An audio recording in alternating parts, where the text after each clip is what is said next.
Des toitures soulevées comme des crêpes dans ce récent quartier de Cayenne. Judicaëlle Lafaille est une des locataires de cet immeuble, désormais sans toit.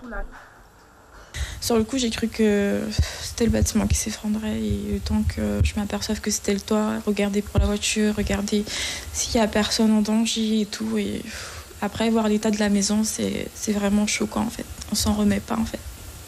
Comme ses voisins, elle reçoit la visite de son bailleur social qui lui rappelle les consignes de sécurité. Il faut absolument baisser le compteur parce qu'il y a un risque évident d'électrocution et même d'incendie. Donc déjà qu'on a eu des dégâts des eaux, il ne faudrait pas que les choses s'aggravent. Ces rafales violentes n'ont sévi qu'une quinzaine de minutes sur l'île de Cayenne, mais elles ont causé quelques dégâts matériels impressionnants et 2 personnes ont été blessées suite à la chute d'un arbre. Le vent a peu à peu perdu en intensité en gagnant la ville de Kourou, puis l'intérieur des terres. Outre Cayenne, Remire-Montjoly est la 2e commune la plus touchée. Dans cette maison, plus d'électricité, les câbles se sont envolés avec la toiture. À l'intérieur, l'eau coule par les murs et les ampoules.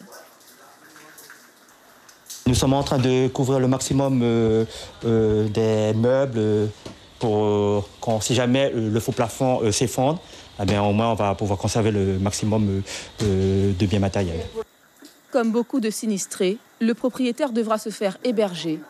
Pour le moment, sa cuisine se retrouve littéralement sans toit. Je regarde le vent souffler, et qu'on veut dire après, je dis, c'est parti, j'ai vu que c'était bien éclairé.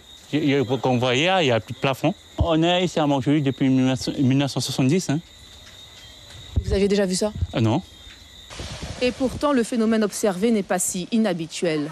Il s'agit d'un grain, un événement météorologique qui naît lorsque, de façon soudaine, la vitesse du vent augmente et sa direction change. Impossible à anticiper pour les prévisionnistes. Ça s'est développé en mer et on voit les zones de précipitation intenses, mais elles ne sont pas forcément associées à du vent fort. Et on n'avait aucun moyen de détecter, savoir si ce phénomène était associé à des rafales aussi importantes. Le phénomène a été brutal, puisque le vent a été relativement faible et il est passé brutalement d'une vitesse de 5 mètres secondes à plus de 25 mètres secondes, c'est-à-dire avec une vitesse, une pointe maximum à 94,7 km/h enregistré à la station de Cayenne-Suzini. Près de 95 km/h. C'est tout de même la 2e plus forte rafale jamais enregistrée en Guyane. La première, 108 km/h, c'était en juin 2005 à Kourou.